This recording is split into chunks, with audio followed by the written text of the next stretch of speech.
Fire Tower is a 2 to 4 player competitive wildfire fighting game that takes 15 to 30 minutes.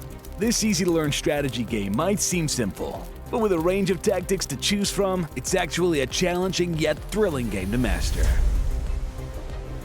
Start by setting up the board and then placing separated piles of orange fire gems and purple firebreak tokens next to it. Deal 1 bucket card face up in front of each player. Remove the Firestorm from the deck before dealing 5 cards to each player. Then cut the Firestorm card back into the deck. Protect your tower. In this game, only you can protect your tower. Your objectives are to defend your own while spreading the flames towards your opponents, breach their towers, and reach the back of their tower outlined in orange. At the beginning of the game, roll the weather vane die to determine the direction of the wind and starting player. The player most threatened by the wind will start the game. Here the wind is going east, so in a 4-player game, the purple and blue towers are the most threatened. The purple tower player will go first. Turn order continues clockwise. At the beginning of your turn, you must expand the fire by placing 1 fire gem in the direction of the current wind. Choose 1 space that is to the left, right, above, or below an existing fire gem, or the eternal flame, which is the 4 spaces where fire originates and expands. Place a gem on the space you choose. Never place a fire gem in a diagonal direction. If the wind is heading east on your first turn, you could choose to place your 1 gem here or here. But as the game progresses and the fire spreads, you could place it in any space east of the fire on the board, like here, here, here, or here. After the first turn, you can only change the wind direction by playing a wind card from your hand of 5 action cards. Action cards. In the second part of your turn, you can play an action card. Each turn, choose 1 card to play and then discard it and draw a new card. Or, instead of playing a card, you can choose to discard as many cards as you want and draw back up to your hand size. Wind cards. Wind cards allow you to harness the destructive force of the gale. Take 1 of 3 actions. Change the wind to the direction shown on the card. Roll for a new wind, and it can't be the same direction as it was before. Or keep the current direction and place 1 gem orthogonally touching in the direction shown on the card. Fire cards.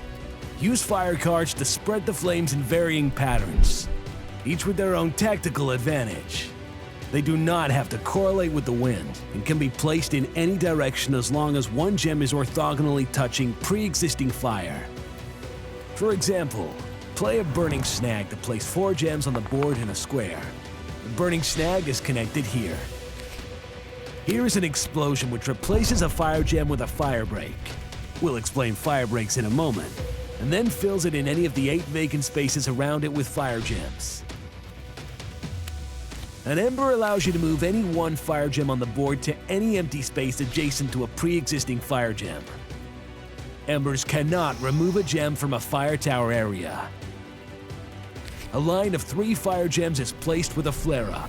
At least 1 fire gem has to be placed adjacent to a pre-existing fire gem. Water cards help you beat back the flames. Remove fire gems from the board in the pattern shown on the card.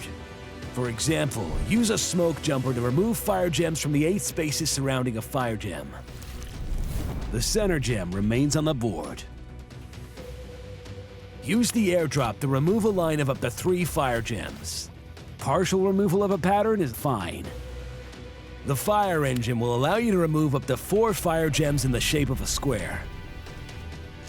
Fire break cards. Use fire break cards to build your defenses. Build a dozer line to place 2 adjacent fire break tokens on the board. Fire cannot land on or pass through a fire break.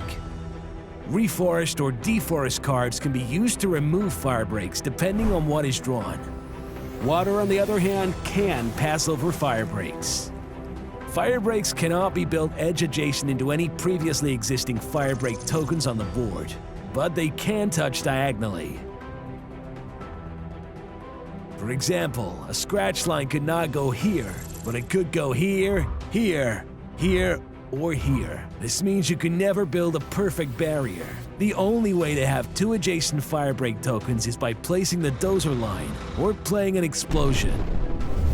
There are ways to surpass firebreak tokens, though they are limited. If you build a burning snag off this token, it is partially blocked by these 2 breaks. However, it can go here and here. These 9 colored spaces make up your fire tower area. You cannot build fire breaks here or use water cards to extinguish flames in your tower. Once your tower has been breached, your only option is your bucket. Every player gets 1 bucket per game. Flip your bucket over to mark it as used, and remove 3 fire gems as long as at least 1 is in your tower. The bucket is a free action. You can still take your full turn, including playing an action card. If the fire breaches your tower again, there is no way to extinguish the flames. Place a fire gem on the orange square of a player's tower to eliminate them from the game.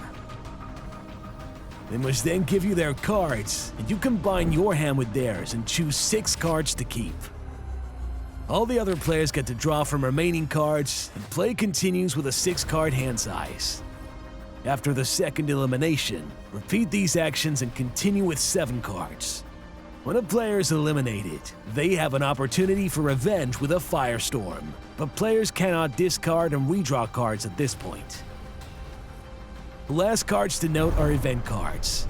The Firestorm comes up once per deck cycle and must be played as soon as it is drawn. When the Firestorm comes up, roll the Weather Vane die. The fire will spread in that direction. In this example, 1 space west of every gem on the board. Each player then gets to discard and redraw as many cards as they want. Roll the die again for a new wind direction and continue play. Mutual aid is an optional way to play. If included, shuffle it into the deck after cards have been dealt and before cutting in the Firestorm. When the card is drawn, you can either place a fire gem orthogonally adjacent to an existing gem, or the Eternal Flame. Note that fire gems added during mutual aid cannot be placed orthogonally adjacent to each other. Or place a firebreak token on the board following firebreak placement rules. Every player must place a firebreak. Or discard exactly 3 cards, no more and no less, and draw back up to your hand size. The last tower standing wins the game. For the team variant, play with the person sitting diagonally to you. Players stay in the game even if their tower is destroyed. The first team to burn down the other 2 towers wins the game. An optional way to play is with the Champion of the Wood card. The winner of the game will gain this card that grants bonus power in the next game. If you win a game while in possession of this card, flip it over to reveal the Grand Champion and an additional player power. If you lose, you must give the card to the new winner. Another new option for play is Shadow of the Wood. When a tower is burned, that player becomes a shadow. Their new objective is to win by burning all remaining active towers. On each turn as a shadow, the player does not get to place a gem, nor do they have a hand of action cards. Instead, they will roll the wind die once and take the corresponding action on the Shadow of the Wood card. If the shadow burns a tower, they are rewarded with a bonus roll. The shadow must burn all of the active towers in 1 turn to win, or a team of 2 shadows must burn all active towers during their consecutive turns. And that's how you play. The main objective is to harness the wind and fire to spread flames across the board and take out your opponents. Now go fight fire with fire in Fire Tower from Goliath.